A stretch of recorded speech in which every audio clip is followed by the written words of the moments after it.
সাইয়েদনা মুসা আলাইহিস সালাম কসাইয়ের দোকানে গেলেন। সারাদিন গোশত কাটার পরে বিকেলবেলা বড় একটা গোশতের টুকরা নিয়ে প্যাকেট করে বাড়ির দিকে রওনা হয়। সাইয়েদনা মুসা আলাইহিস সালাম তিনিও কসাইয়ের পেছনে পেছনে ছদ্মবেশে রওনা হয়ে যায়।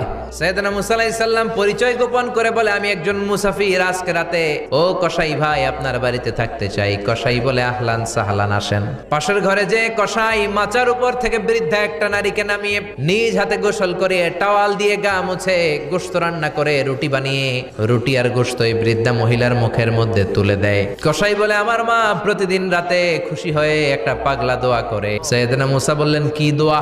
খুশি হওয়ার পরে চোখের পানি ছেড়ে দিয়ে হাত তুলে বলে, আল্লাহ, আমি আমার ছেলের উপর অনেক সন্তুষ্ট। শুনেছি এই জামানার বনি ইসরায়েলের সবচেয়ে বড় পয়গম্বর, তার নাম নাকি মুসা কালিমুল্লাহ।